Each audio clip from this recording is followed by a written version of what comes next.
So this is the Khoodeelaar television channel broadcasting only on the internet, not on satellite, not on terrestrial, not on cable platforms. This is the Khoodeelaar television channel broadcasting under the banner of Baby Angel Geronimo. Baby Angel Geronimo is the world's bestest witness to the depravity, the corruption, the criminality, the cruelty, the lack of compassion perpetrated every single hour by the various decision makers in the name of the and within the United Kingdom state at every level. Baby Angel Geronimo is the world's most authentic witness, and we daily update on the evidence that the Baby Angel Geronimo has witnessed contextually as well as factually and topically.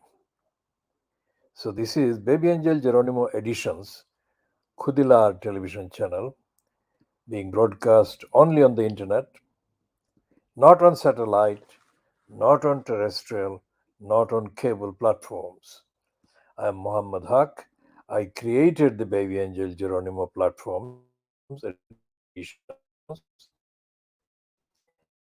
and I campaign on behalf of and in association with and in support of, in solidarity with the Baby Angel Geronimo and all the other witnesses, truthful witnesses to the corruption, the criminality, depravity, evilness inherent in, exposed in, carried out by the criminals making the decisions within the United Kingdom state, in the name of the United Kingdom state, with collusion, with the collusion complicity with the crooks and criminals at various stages installed in the United Kingdom state. So the organs of the United Kingdom state, for example, the parliament, so called,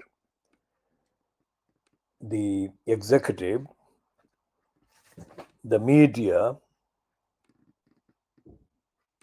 these are all engaged in perpetrating corruption and criminality and denial. So this is Sunday, the 23rd of July 2023, and the piece by Camilla Long in the Sunday Times comment. Camilla Long, as I have said, she comes across as fancying that she should have been married to a royal, or she should have been the bride of the best groom anywhere, at any time, during her coming into the age where she could get married. And she resents the fact that Meghan Markle has married Diana's younger son, Harry, and she has got a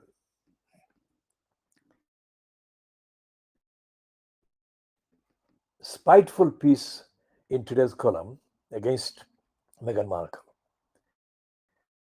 Now, about the so-called row that the Murdoch controlled the Times and the scum and other outlets are giving acres and acres of newsprint space to, concerning the alleged denial of rights to the nasty Farage, rights to banking.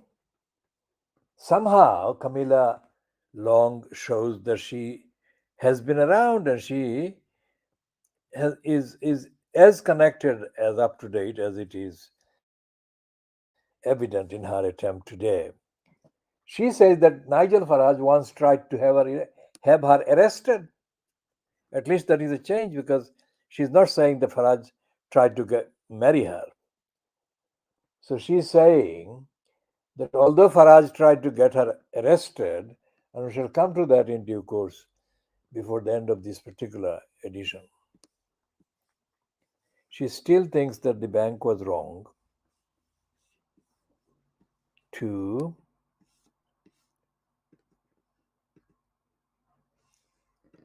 deny him the banking facilities, etc., etc. What's the headline? What heading? It's not a headline because there are two lines. Faraj tried to have me arrested, but I still think it's wrong to shut his account. That is the heading. So we shall come to that in due course before the end of this particular edition of the Khoodeelaar television channel, broadcasting under the Baby Angel Geronimo editions, only on the internet. Now, the other item that again is a reference to a piece in the magazine, the Sunday Times magazine. Is it the magazine or the culture one? It's a piece about, it's a book. I think it's a book review somewhere. And it's a book review that discusses the Greek poet Homer. And the assertion is that Homer was the best, or is the best poet the world has ever seen. Now, of course, they don't accept, those who say things like that, they don't accept the existence of the world outside of Europe. They don't accept the existence of Asia, existence of Africa. It's like the Little English. They don't accept the existence of the world outside of England. Nothing that happens in the world that ordinary people ordinarily recognize and understand. Nothing happening outside of Little England is recognized as happening at all. There's a perennial denial, which is the coarsest, crassest, racist denial, imperialistic denial, colonialist denial that could be found anywhere. Okay, so this is the piece in the culture supplement, not the Sunday Times magazine, but the magazine that comes with it is the culture, the Sunday Times culture supplement, dated the 23rd of July 2023. And there is a section on page 24, books.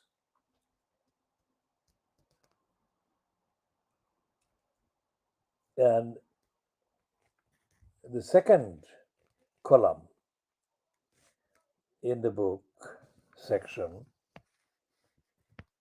is a review under literature. And it's a byline given to somebody called Gavandra Hodge. Now, Gavandra Hodge, from the way it is twisted in the spelling, suggests to me, as a keen student of nomenclature, that it could be an Indian mentally twisted like the Bengali writer of the book called The Autobiography of an Unknown Indian, Nirod Chaudhary. So this one, Gavandra Hodge. There is no explanation as to this name, but I'll investigate. and update on that comment accordingly when I have done the investigation. Back to this particular piece, which says, there is no poet like Homer. Forget romantic retellings. An Oxford Don brings to life the world's greatest poem. So it's written by Gapandra Hodge, Homer and His Iliad, by Robin Lane Fox. Now, Robin Lane Fox has got this name. The last two parts remind of the overhyped woman called Lane Fox. Overhyped in the era of internet, etc., etc. So it's all connected and it's all nepotistic. Anyway, so the first paragraph of this review by Gavandra Hodge of Homer and his Iliad by Robin Lane Fox, published by Alan Lane, £30, and it has got 464 pages altogether. Homer's Iliad is one of the foundational texts in Western literature. Now, at least they admit in Western literature, they don't say that all the world's literature.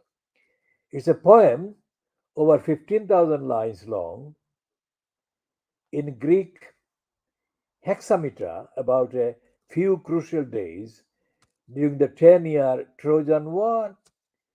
The war began when the Greek army traveled to the Aegean coast of Asia to retrieve Helen, the wife of the Greek Menelaus. She had absconded with a handsome Trojan prince, Paris.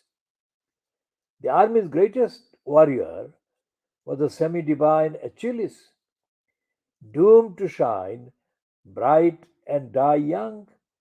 The Iliad is the story of that semi divine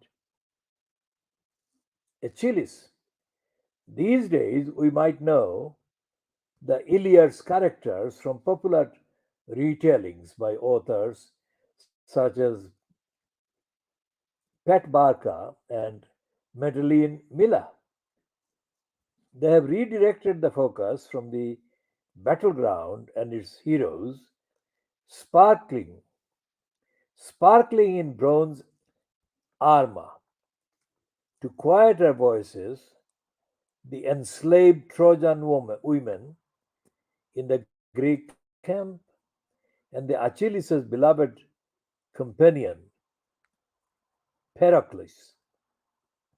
But in Homer and his Iliad, Robin Lane Fox, well, Robin Lane Fox, as I said, reminds of another Fox, Lane Fox, Martha Lane Fox. But in Homer and his Iliad, Robin Lane Fox argues for a return to the original, the world's greatest poem. He says world's greatest poem. He doesn't say Western world's. So there is a difference between the reviewer and the writer. Lane Fox is an Oxford Don, and his book the result of a lifetime's dedication to the Iliad, personally and professionally. As such, it is rigorously academic, but also winningly idiosyncratic, describing his sometimes unorthodox engagements with the text. When Alexander the Great visited Troy in 3034 BC, he ran to the tomb of Achilles naked. Plutarch says, as was the custom in 1976 in Alexander's honor, I decided to outdo him. Is this the author talking about this? We shall find out. I decided to outdo him by running naked round what I took to be the entire city of Troy. 4. It has turned out since that I ran around its citadel only. That is actually the writer Robin Lane Fox. The first half of the book deals with context and controversy. Who was who was Homer, and when and how was the Iliad composed and transmitted? These are questions that have vexed specialists for millennia. Lane Fox argues persuasively and at length, deploying textual, archaeological, linguistic, and anthropological evidence that the Iliad was composed around 750 BC by one literate man rather than many literate ones. Lane Fox's Homer was trained in oral poetic compositions since earliest childhood and dictated his poem, which was then copied down, most probably onto animal skins, specifically the skins of 86 goats of average size. But despite the goat cull, this was a poem intended to be listened to rather than read. In the second half of the book, Lane Fox addresses the text, its themes, characters, and parallel worlds of gods and women who he feels are not silenced or sidelined by Homer, contrary to some interpretations. Robin Lane Fox selects his two favorite books of the 24 that make up the text, homing in on the most vivid and heart wrenching 22, 23, and 24. These are the poem's epics, describing Achilles' return to battle, fueled by insane fury at the death of Patroclus. Lane Fox refers to Achilles in Vietnam by Jonathan Shea, with, which illustrates how soldiers in modern battles respond to the deaths of friends.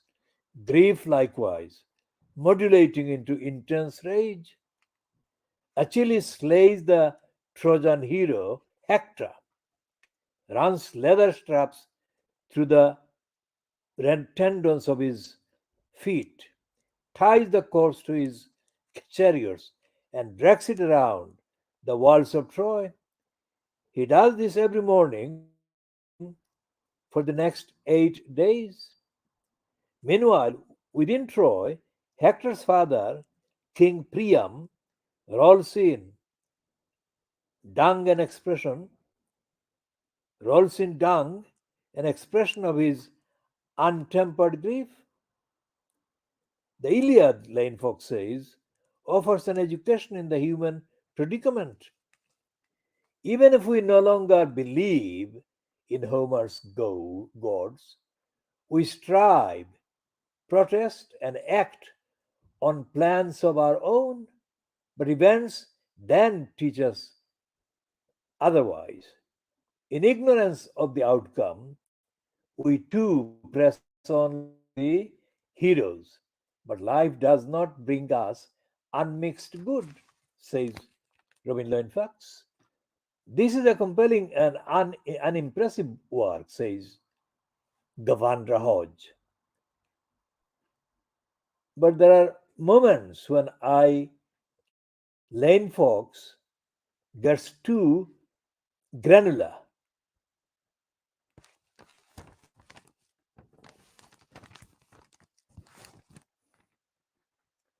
I'm reading this entire copy of this review for the purpose of evidence and reference when this video is played and considered.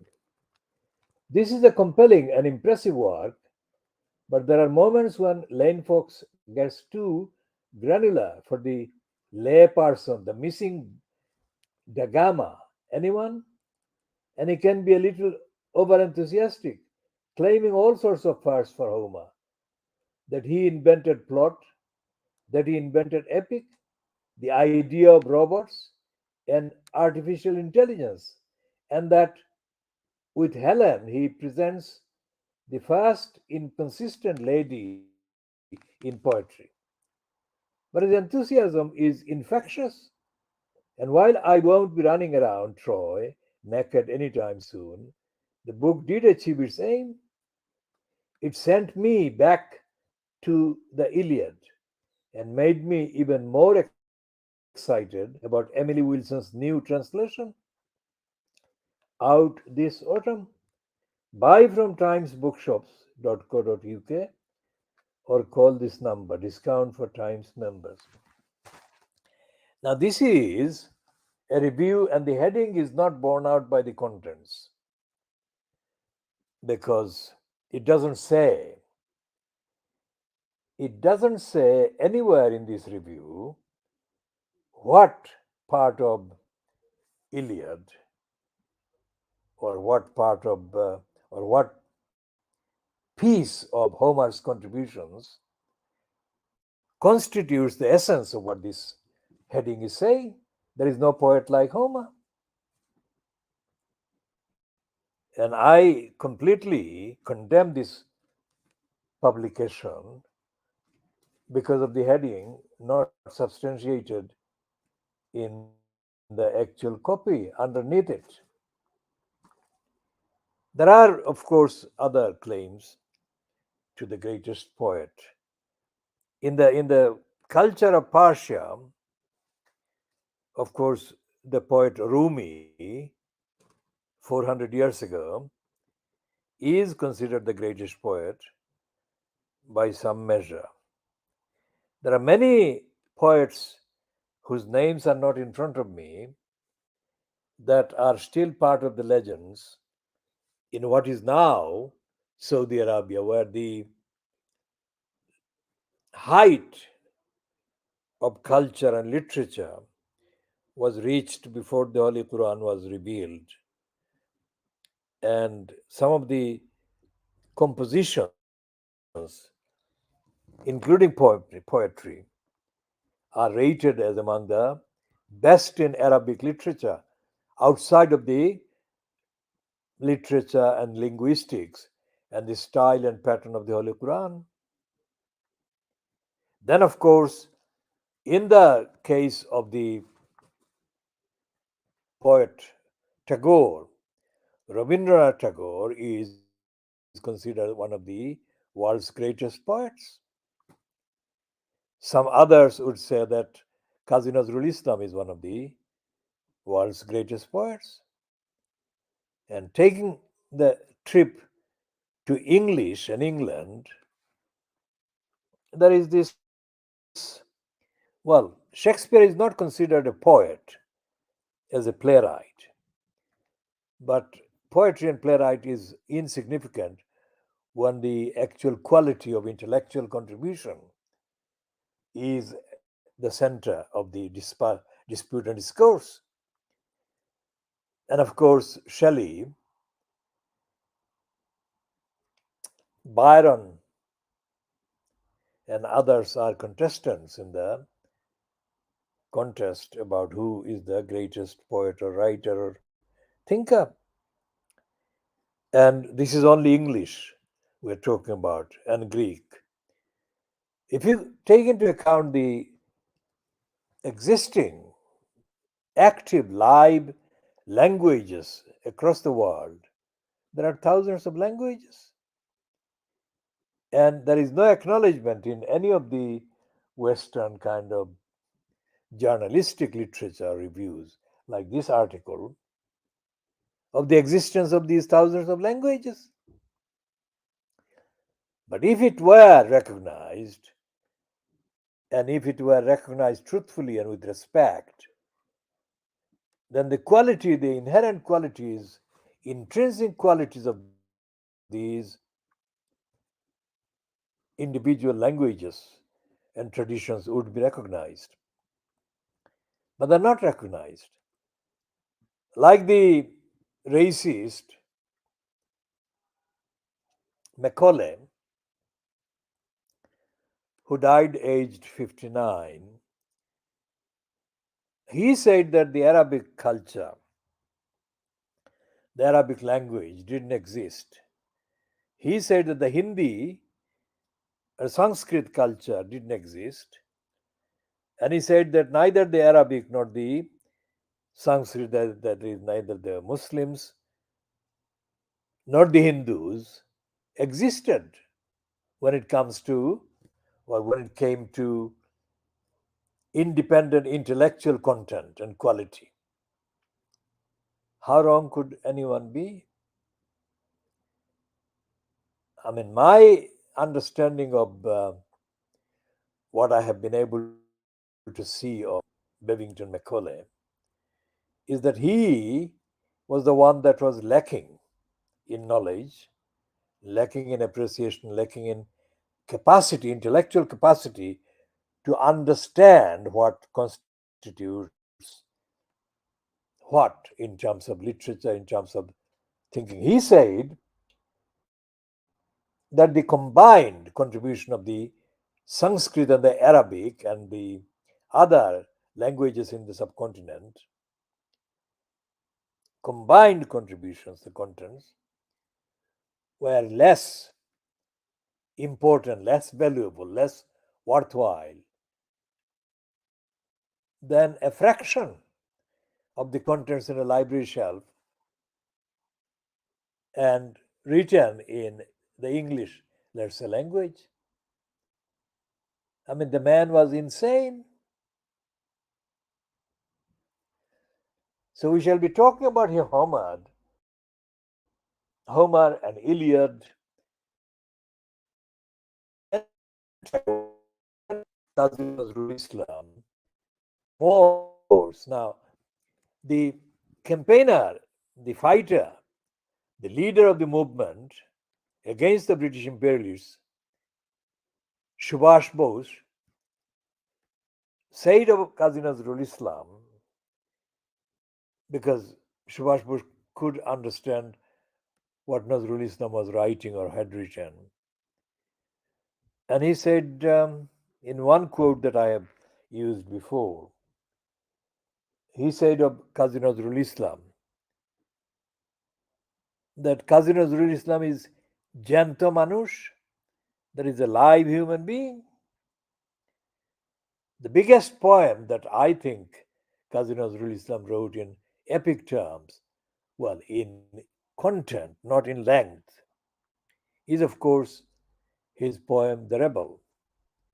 Bolobir, Unnoto Momoshir, Shir Nehari Amari, Noto Shir Oi Shikor Himadri. Now, that poem, Bolobir, Bolo Unnoto Momoshir, Shir Nehari Amari, Noto Shir Oi Shikor Himadri. That beginning, that start, is unparalleled.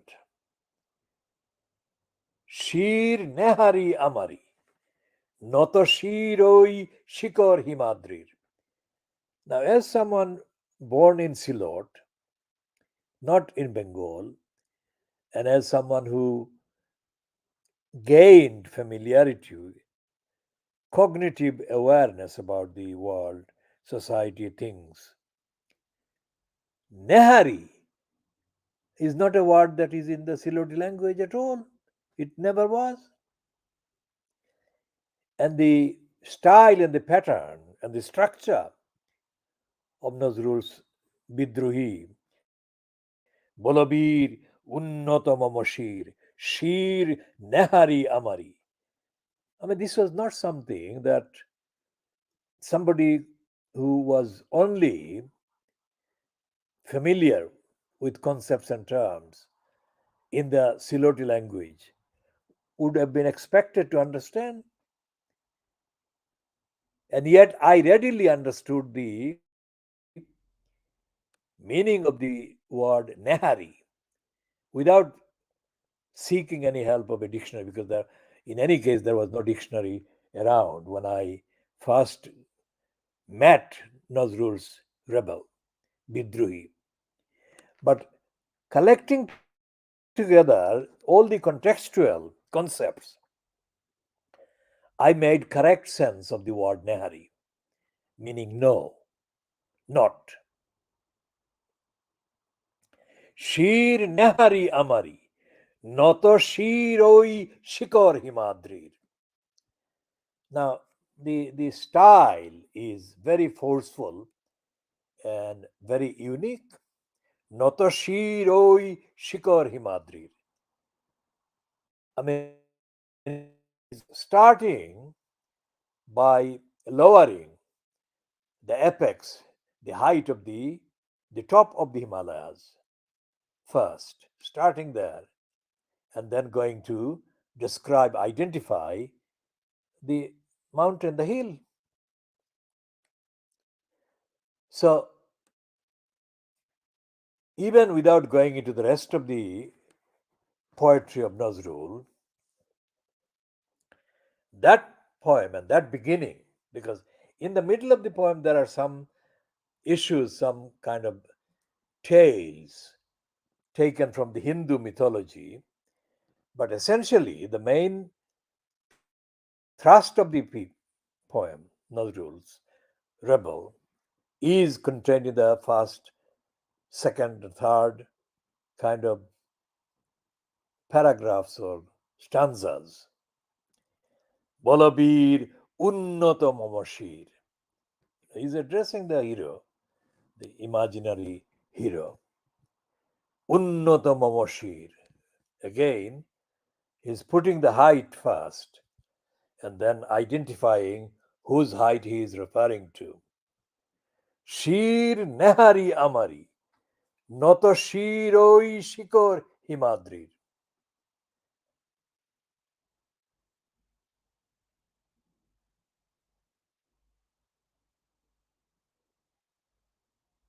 So Nehari, let's check if anyone has checked and caught if I have got the Nehari interpretation in this particular edition wrong at all. Let's check this one.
We shall come back to that in the next edition because I'm trying to get access to the dictionary, but I can't access it with the connection that is now being used for this broadcast. So, going back to the Sunday Times on the promotion of Nigel Nasty Farage, let's go back to what Camilla Long is referring to. Nigel Nasty Farage trying to get her arrested. What event is she referring to?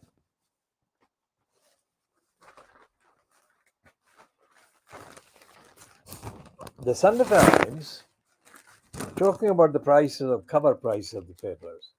Of course, more than 4 times as much as the daily weekdays come, which is 80 pence, I think. Anyway, so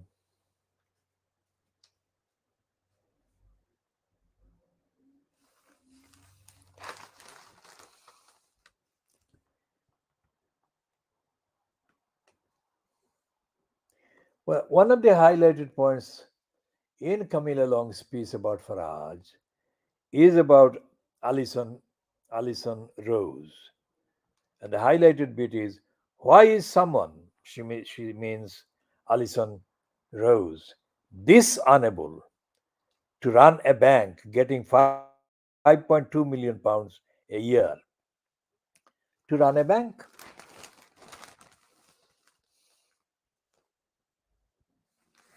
Well, this question is actually reminiscent of what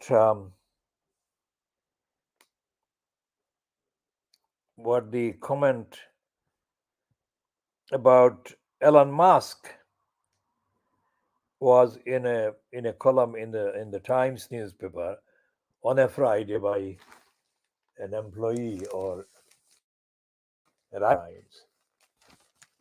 She said, not Camilla Long, but another writer, female writer, and she said that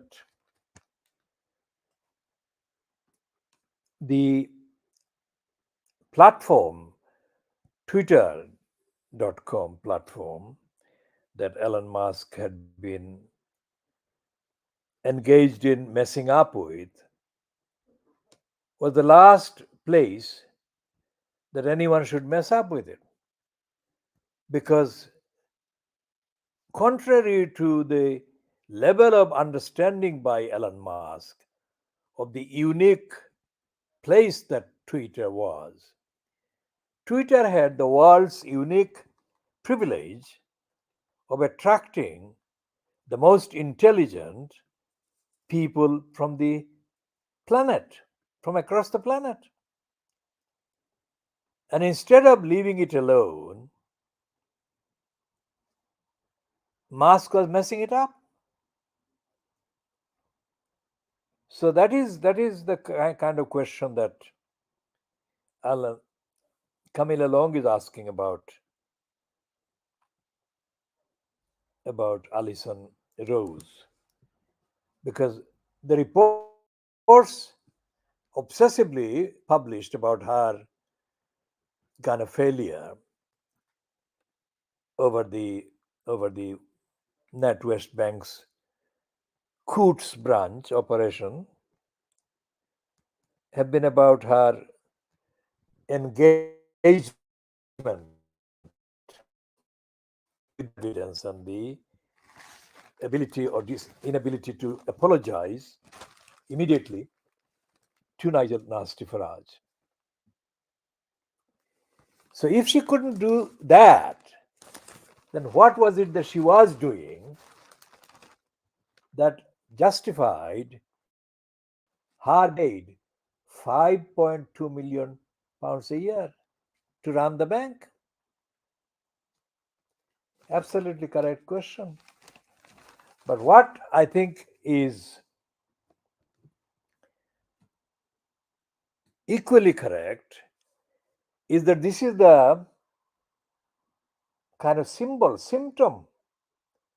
The whole Nigel Nasty Farage bank account episode is symptomatic, factually symptomatic of the decline and the disease and the persistent going down every time of the so called post Brexit excellence. When the liar Boris Johnson said, let's get Brexit done, which was itself a phrase that he stole from somebody else, the little Englanders, on whose stupidity and propensity to believe anything that the likes of liar Boris Johnson tell them, was that anything that Johnson said, like Once Brexit would have been done, the country would go on a mode unrecognizable, while the United Kingdom stayed a member of the European Union. Everything would be excellent, super excellent, etc., etc.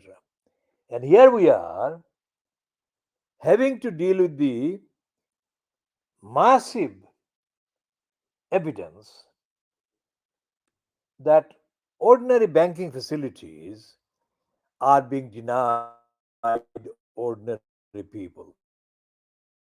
This is not something that community talking about or the main commentators on Fleet Street are talking about, but this is the reality.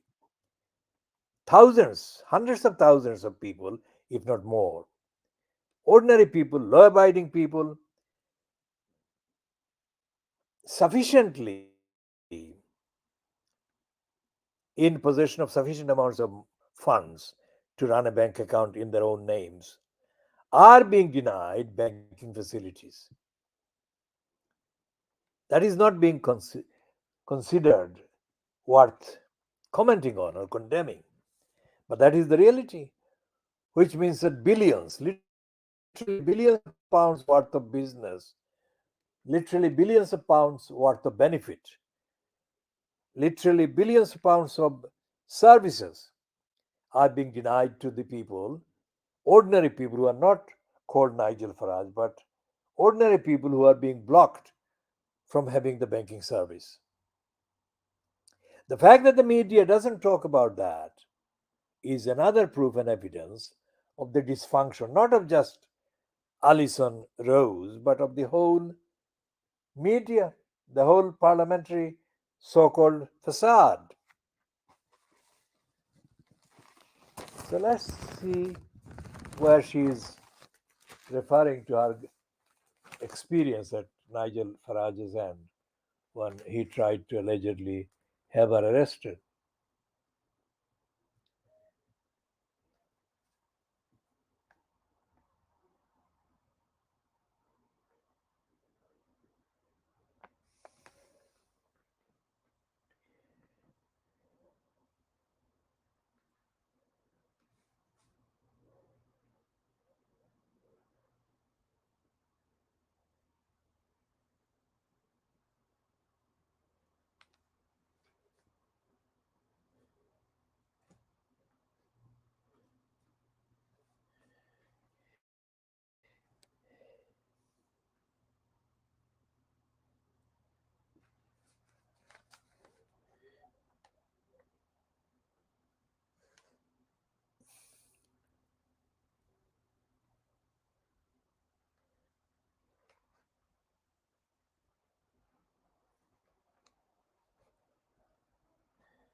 Okay, so she goes one, two, three, four. Fifth column on the first, well, fifth paragraph on the first column of her three-column piece about Farage. She says, I'm no fan of Farage. He's publicly abused me, attacked me, even tried to get me arrested. When I mocked his unsuccessful campaign to get elected in South Tannet in 2015. He is toxic, a cry bully, dishes it but can't take it. I'm sure he would eject me from his bank, but I don't think he should have had bank accounts taken away. This pathetic, mealy mouthed, sorry not sorry letter from Alison Rose and the report into what Coates felt about him are the most depressing things I have read this year. The bank's argument against Farage was this: he is loud, He's controversial, he's awful, his views do not align with our inclusive ones. Almost everything he has said in the past 5 years is weaponized against him, even when relatively innocuous things that he has said. Faraj may have Russia ties, it states confidently, but can't name any. It is disappointed Faraj failed to condemn Putin. It repeats the chain he received. I'll read that again. It repeats the claim he received £500,000 from Russia today, but then says he didn't. As his actual bank, you would have hoped there might be more across his incomings. Well, there might be more across his income. They might be more familiar with his incomings. So she's missing something there in there. Besides, Russia ties, piff, was Boris Johnson debanked for decorating his friend Evgeny Lebedev? No. It's one rule for Faraj, another for everyone else. The rest is littered with errors. It mixes up fact and fiction. It's patchy, circular, there is worrying contagion between the feelings and decisions. Even the lowliest journalist would dismiss many of the details as not reliable. You read it nervously, thinking, who are the people who wrote this? A work experience? 18-year-old? Etonian? The authors of Tatler's Little Black Book? Probably all three. It's Coots. And then you think, could any mortgage be taken away on some social justice warriors say so, as Nigel's was? Because, say, I only gave the film Moonlight 3 stars. There are people who still leap on that, as there were people who leapt on Farage's debanking, rejected in it, were way too ready to believe the BBC's false story that it happened because Farage didn't have enough money in his account. Coots requires at least £1 million in investments. Nigel is such a damn queen, mooed the comedian Dara O'Brien. Imagine being so blinded by bait. Now I'll read that again. Imagine being so blinded by hate, you will fall over yourself to defend a bank used by the royals or sanction any punishment just because you don't like someone's views. As for Dame Allison, why did she left? Well, I'll read that again. As for Dame Allison, why did she let that false information about Farage's account proliferate? You began to wonder why Farage ever banked with Coots. Clearly, he likes snobs. But did he know what type he was getting? Now, obviously, this Camilla Long is not somebody who has any respect based on the record of her experience of observing and encountering Faraj. And she's got most of the evidence correct. And then you think it's funny, isn't it? How corporate poison can drip through an organization under the guise of doing good. 10 years ago, the idea that Coots, or for that matter, NatWest, was a force for good would have been laughable. It still is now. But listen to anything Dame Allison says, and you will see she thinks she's running an NGO or a charity. NatWest is a purpose led bank focused on empowering customers, tackling climate change, she once said, was a central pillar of her strategy as chief executive. How does that even work? Climate change trains activism. Sorry, reading that again because of the connection, not everything appears clearly under the light.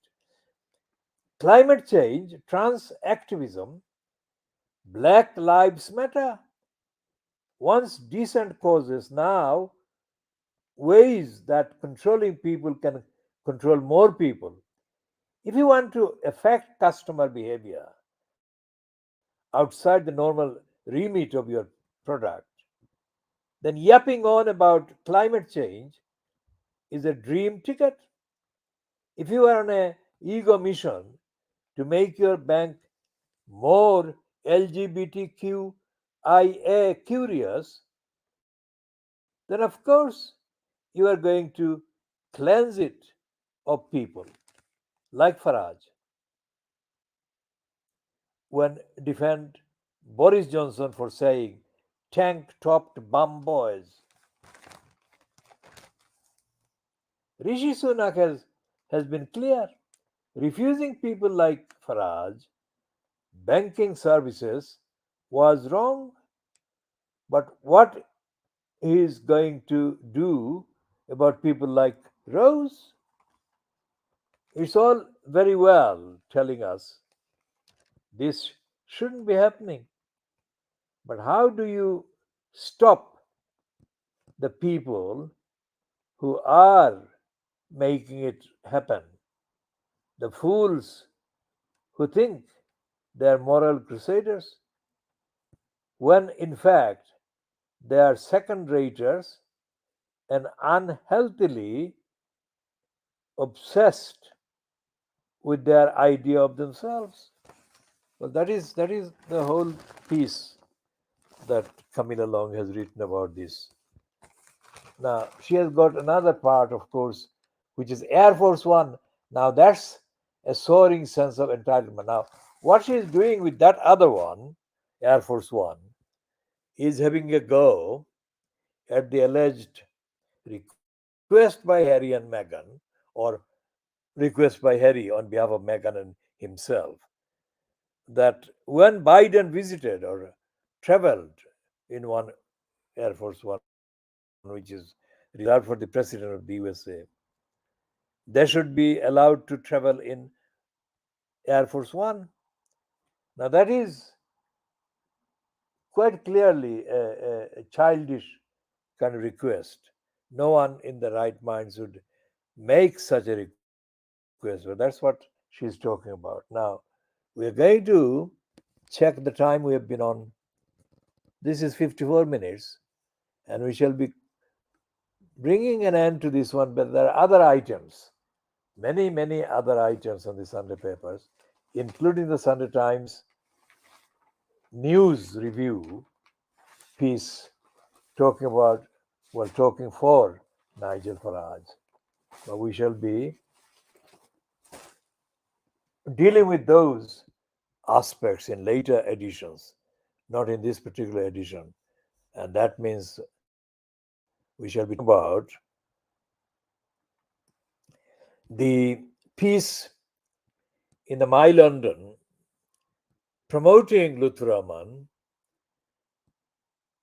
for saying that he's ashamed and is embarrassed that there are no women councillors that belong to his so-called party, the Respect Party in the London Borough of Tower Hamlets. And there is a news item doing the rounds which features a Tamil named individual, aged 42, I think, working in London as a photographer, who has been jailed for 11 years after being found guilty of sexual attacks and or rape of clients. This particular one that they have featured is reported to be a Chinese national, a woman that tried to get his photography service as part of her attempt to become a model. And after the first session, which went apparently professionally, this creep made an arrangement with her and they met up in a pub or some drinking place or a club. And that was followed by him encouraging her to drink alcohol as much as she could. And then she became out of control because of the influence of alcohol. And then when she became aware, she noticed that he was having sex with her or he was sexually assaulting her. Now, why am I talking about this particular one?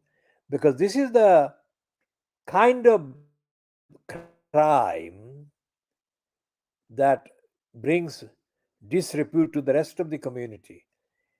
At a time when in the United Kingdom, even innocent migrants and refugees, children are being condemned as invaders by the British Interior Minister, a Goa, India origin, Fluella Ivila Cruella Fernandez.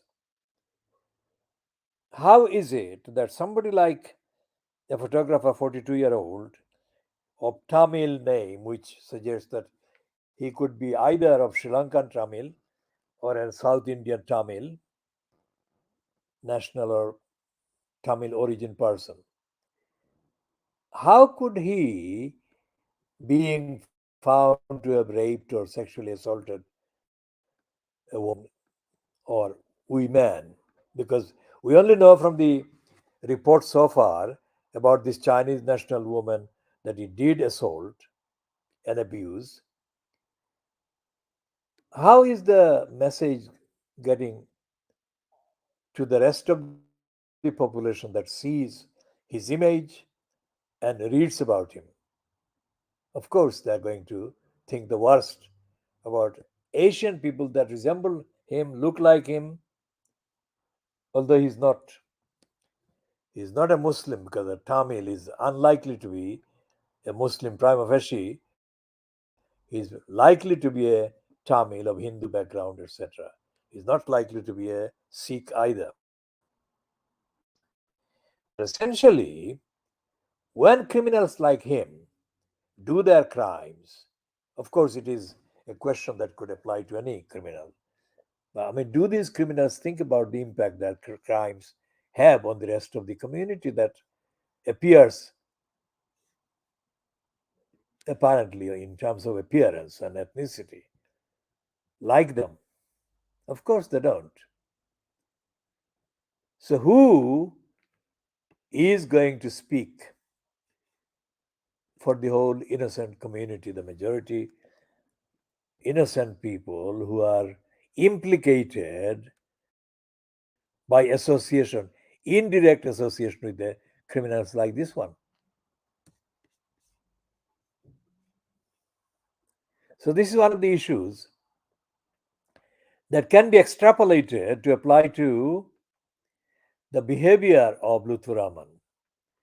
Because the My London website, exactly a month ago, on the 23rd of June, today is 23rd of July, so on the 23rd of June 2023, this My London website ran a piece banner under the banner of local democracy reporter. And the local democracy reporter was named as a woman called Ruby Gregory. Now, Ruby Gregory appears to be a Gregory, might be related to a Julia Gregory, who was for a time connected with the East London idiotizer about 15, 20 years ago, when we had contacts with her, when she contacted us about the campaign against the Crossrail Hole and about the corruption of the Town's Council. Now, this Ruby Gregory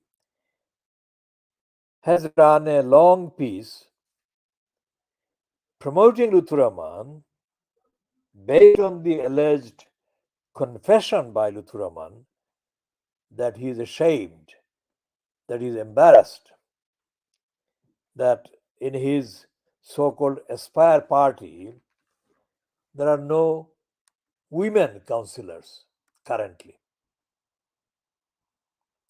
There is no even suggestion in Ruby Gregory's piece that Lutfur Rahman was banned from public office for at least 5 years. That along with him in the banning was a former councillor, Alibor Chaudhry.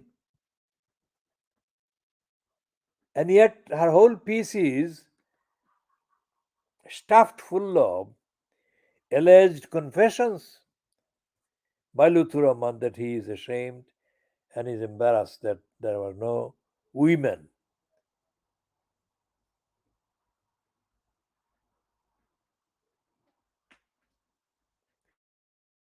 So we shall be examining the whole issue of the idea of the local democracy reporting and who is actually in charge, if anyone is in charge, of checking the facts and the evidence. And why did Julia Gregory decide to omit the very serious allegations of corruption, both made by the election commissioner Richard Morey, but also by the various other observers, including the then holder of the office of community secretary, Eric Pickles, about and against Lutfur Rahman. Because there is a piece in there is a part of the piece by Ruby Gregory which says that there was a reason why women were discouraged, women were scared of standing as candidates for the Aspire party because of what was going on in the media at the time. Now, when they say, or when this copy by Ruby Gregory says, because of what was going on in the media at the time, what would ordinary people reading that kind of language think was going on in the media?